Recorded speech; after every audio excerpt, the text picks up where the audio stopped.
Welcome to Specific Love. This is 10 awesome uses for PVC pipe. Let's begin.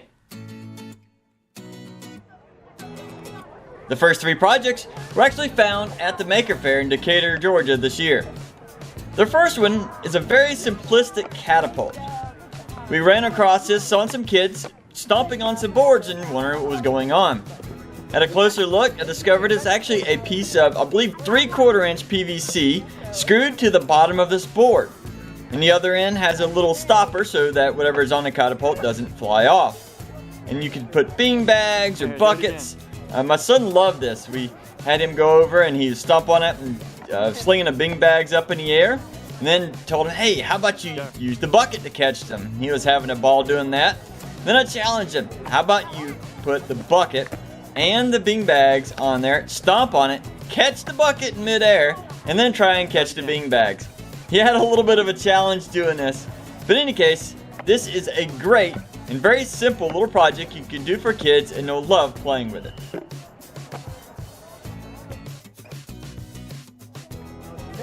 The next project was actually a Velcro wall. It was a piece of wood tilted on edge and it had a real fine looped carpet put on it. And they used PVC of all different shapes and sizes. I believe most of it was about 1 inch in diameter. They used T's and elbows, and everything had this Velcro attached to the back of it. I believe it was the sticky type that just easily fits on. And they were able to do all different kinds of mazes and shapes, and then they were able to put marbles in them and see how well that their projects turned out. This is a great project. My son loved playing with this, so did a bunch of the other kids. It'd be a great little project you could make, especially if you have any kind of a daycare or anything that you want your kids to have fun and use up time. Then we came across this humongous robot-looking creature. I did not really know what to take from it until I got a closer look. Then I realized, wait a minute, they're actually using PVC as the frame structure. Everything had screws or bolts, but it was able to pivot. They used some of the screw-on type, they used some of the glue-on. I was told that this project was actually quite heavy and they're in the process of working on a second version of this, but a man would actually get inside of this large robot.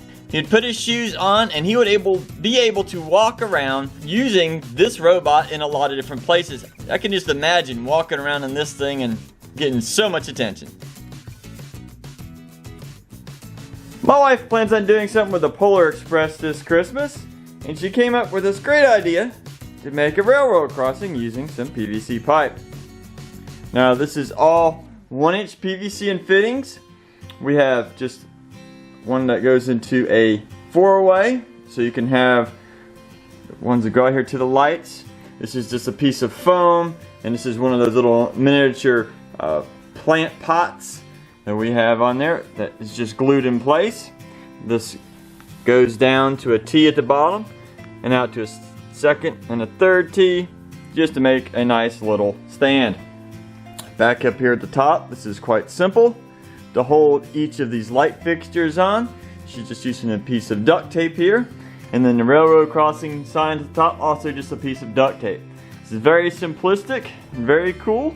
So if you plan on doing anything for Christmas wise, maybe for Polar Express, there is a great idea to make a railroad crossing sign. Eric Butterfield sent me this awesome motorcycle shelter that he built for his motorcycle. He's able to put tarps over most of it, and that way he can have a good shelter to keep his motorcycle out of the sun and the rain, but also it's easy access so he can grab his motorcycle and get out anytime he wants. It's a great little project and a great shelter there, Eric. Thank you for sharing. When my grandparents were still alive, they always loved the recliner chairs. Now the thing was though, is that for them to reach down and pull this, they could reach it, but sometimes, well, just pulling the lever was a little bit too hard for them. So they came out with a great idea of taking some PVC pipe and sliding it right over the pole. Now of course you can adjust the pipe to whatever length you prefer, but that allowed them to still be able to reach it, but then they could put their hand wherever they wanted and had a lot easier leverage to pull up the recliner. And when they were done, of course, they could reach back, grab it, and it was easy for them to put it back too. It's a great way to use some PVC to help you relax. Next up is this awesome Wagon rain cover that Cody Atkins sent me. He built this so that he could let his kids go outside, and if they happen to be in the rain or just happen to want to get in some shade, you can easily put a cover over this little wagon and get the job done. That's a great little setup, Cody. Thank you for sharing that. If you're ever trying to fill up a large bucket, or in this case maybe a trash can full of water because you need it real bad to take it somewhere, well, you can't get it into the sink. So, great way, use some PVC pipe. I got 2 elbows and 2 lengths of pipe. This is 1 inch, sometimes 3/4 inch will also work. But then you can take the 1 end, stick it over the faucet, turn it on. It'll fill up your water. And now, it'll pour into your bucket. That's a great way. You can fill up your bucket or your trash can for that water that you need. A viewer by the name of Zach Packman sent me this awesome bow and arrow holder that he made. It's primarily using 1.5 inch PVC pipe, and the standing rods are actually screw in, so that way he can unscrew it and he can take it with him on his trip, get to his location where if he's gonna hunt, screw everything back together, and he's ready and his arms aren't tired from trying to hold his bow. Great project, Zach. Keep up the good work. This next project was sent to me by Muhammad. He turned a regular desk into a standing desk. Very simply, he took some large diameter PVC, cut a notch in it so that it would fit around the base of the desk, and then raised it up into the air. He said this works great, allows him to get his projects done, and he'll actually get more done by doing this type of setup.